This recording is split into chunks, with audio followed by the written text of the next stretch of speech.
JJ Armas Marcelo cuenta en su biografía Vargas Llosa, El vicio de escribir, que desde que Patricia llegó a estudiar a París y se alojó en casa de Mario, este comenzó a comportarse cada vez más como si en lugar de primo fuera un papá celoso. Cuenta el libro que una noche en que ella salió a bailar, él la esperó despierto para regañarla por llegar tan tarde. Lo anecdótico del caso es que el espigado caballero que la había invitado a salir aquella noche era nada menos que su gran amigo y también gran escritor, Julio Ramón Ribeiro. Pati es una maravilla, es excelente, es una persona que está al apoyo para Mario. No porque te diga mi prima, sino porque de verdad como mujer sí la admiro. Y funcionó perfecto. Mira, es un matrimonio sólido y para hoy día es ¡wow! El matrimonio de Mario y Patricia se celebró en Lima en mayo de 1965 y las circunstancias que lo rodearon aparecen en el capítulo final de La tía Julia y el escribidor. Yo no siento despecho, no lo he sentido nunca. Porque yo comprendo perfectamente que Mario haya dejado de quererme y se haya enamorado. Eso es muy natural, podría haberme pasado a mí. Cuando la tía Julia y yo nos divorciamos, hubo en mi dilatada familia copiosas lágrimas porque todo el mundo la adoraba. Y cuando un año después volví a casarme, esta vez con una prima, el escándalo familiar fue menos ruidoso. Eso sí, hubo una conspiración perfecta para obligarme a casar por la iglesia, en la que estuvo involucrado hasta el arzobispo de Lima, que era por supuesto pariente nuestro. Para entonces, la familia estaba ya curada del espanto y esperaba de mí cualquier barbaridad. El Perú es Patricia, la prima de naricita respingada y carácter indomable, con la que tuve la fortuna de casarme hace 45 años.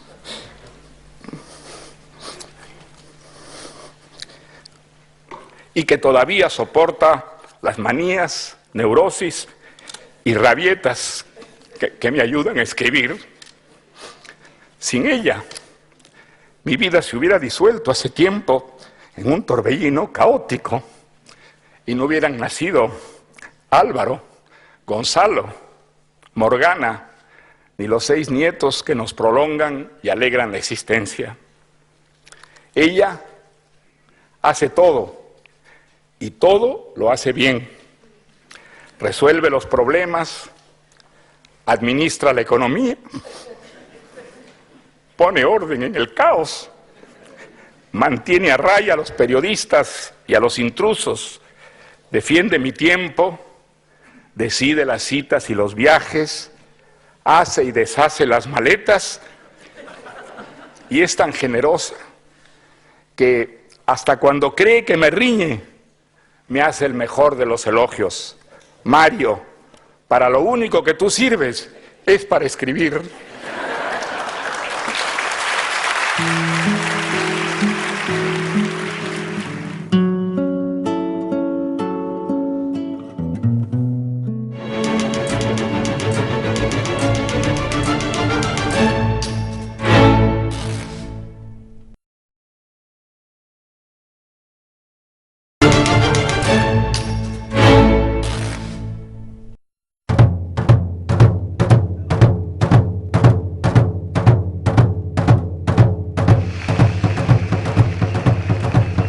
Esta es la primera imagen que viene a nuestra memoria cuando se nos habla de Vargas Llosa, el político. Pero los innumerables combates del escritor en la arena de las doctrinas y las ideologías se remontan a varias décadas atrás. Tuvimos la suerte de ser discípulos del maestro Raúl Porras Barrenechea. Yo era muy joven y cuando estaba trabajando en la parte posterior de la casa donde estaba habilitada la tabla de archivos de historia, siempre veía pasar algunas personas mayores que yo, algunos discípulos como Pablo Macera, Carlos Araníbar, Hugo Neira, Federico Kaufmann, entre otros, y entre ellos a Mario Vargas.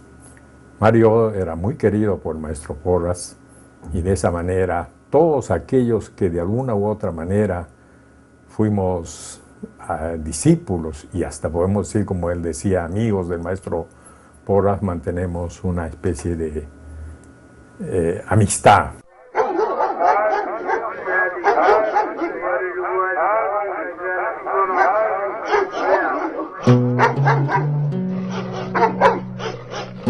Un suceso doméstico que para otros hubiera parecido una trivialidad fue el detonante de la que sería la gran novela política del Perú. Su perrito Batuque había sido llevado por la perrera y al ir Mario en su rescate se encontró con el horrendo espectáculo de la matanza de animales. Ya con su mascota en brazos, buscó dónde reponerse de la impresión y todo lo que encontró fue una chinganita miserable de nombre insólito. Fue así como surgió el embrión de una obra maestra llamada Conversación en la Catedral.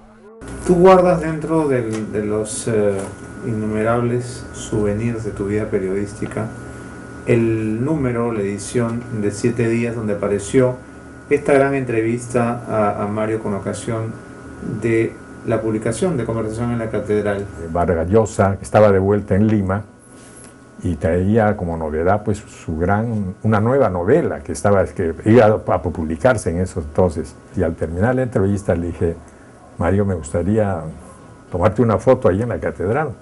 Y me dijo: no, es que no es esa la catedral es un bar, me dice. ¿Y dónde es ese bar? Debe estar cerca, ¿no? Por allá un poco lejos, pues por Montserrat. Bueno, la catedral estaba en la avenida Alfonso Ugarte, al final, ya casi para llegar al río Rímac.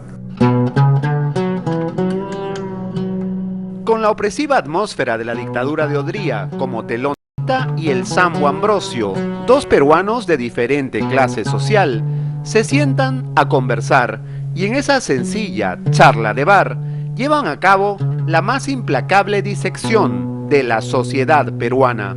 Así que hubo un momento en que le dije: siéntate en esta mesa. Se sentó solo, le puse su cerveza, ¿no? Sabía que adelante había gente que estaba jugando su craps, sus dados, y había unos parroquianos al fondo, estaba el que servía. Así que le salió la foto. Lamentablemente en la prensa no se publicó esa foto.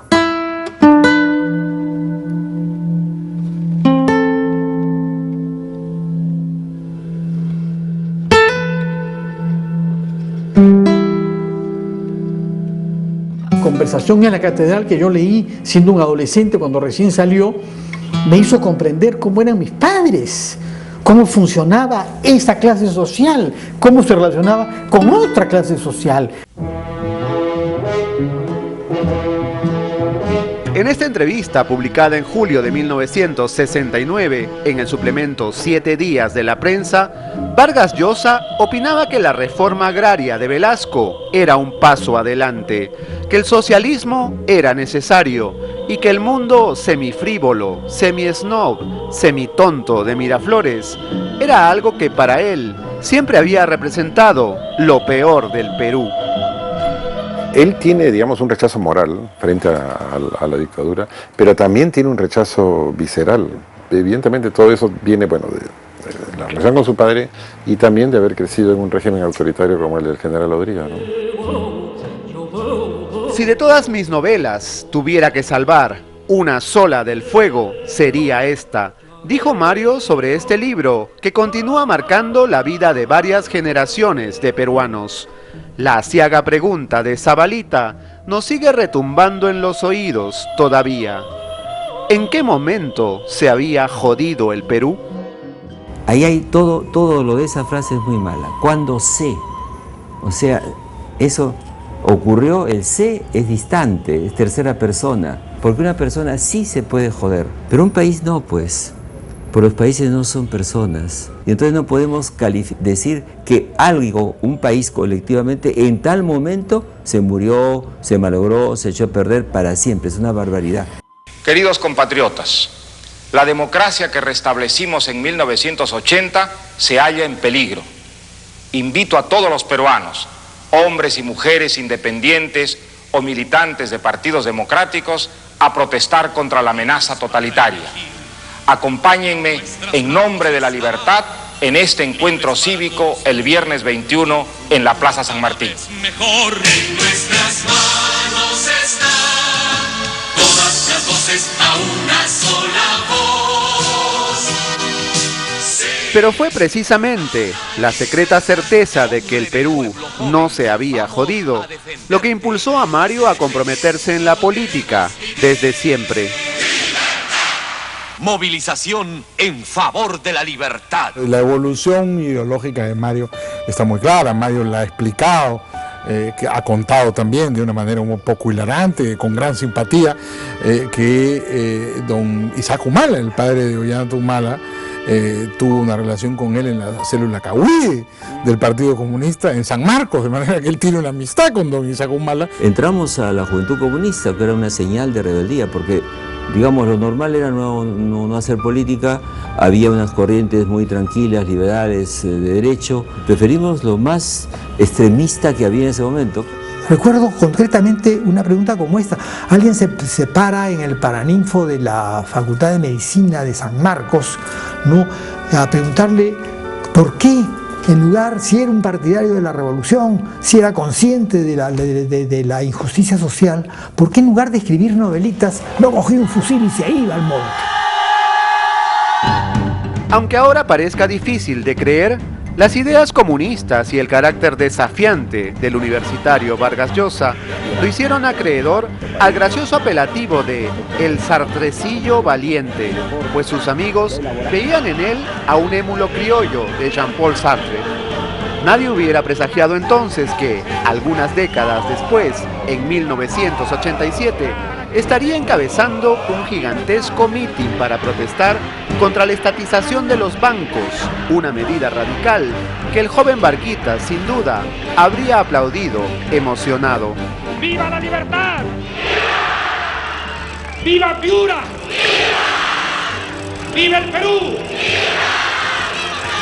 Cuando el presidente de ese entonces, Alan García, anuncia la estatización de la banca, es que Mario escribe un artículo, encontró una respuesta enorme en Lima, todo el mundo estaba de acuerdo con ese artículo. Y entonces, como el presidente siguió con esta cuestión de la estatización de la banca, decidimos hacer una manifestación en la Plaza Martín que congregó a más de 60.000 personas. Alan García sale a decir que un grupo de pitucos se van a reunir a defender a los bancos. Entonces, Mario le contesta en el mitin, ¿no? La propaganda oficial dijo que esta noche solo vendrían a la Plaza San Martín 4 banqueros y algunos pitucos.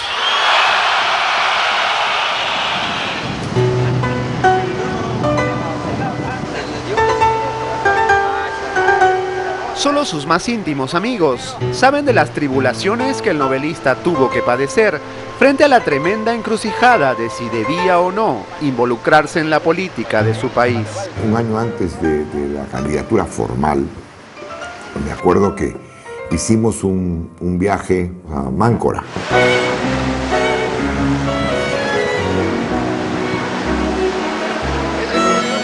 Y en ese viaje yo me percaté, en esa travesía me percaté, esta suerte de soledad que tú comentas del escritor respecto de lo que se le iba a presentar, es decir, cómo es mi diálogo en términos políticos con esta gran masa, ¿no?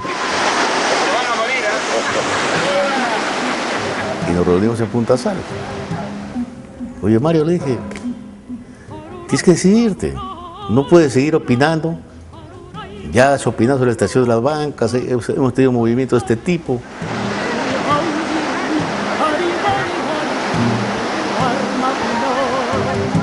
No hay paños tibios en esto.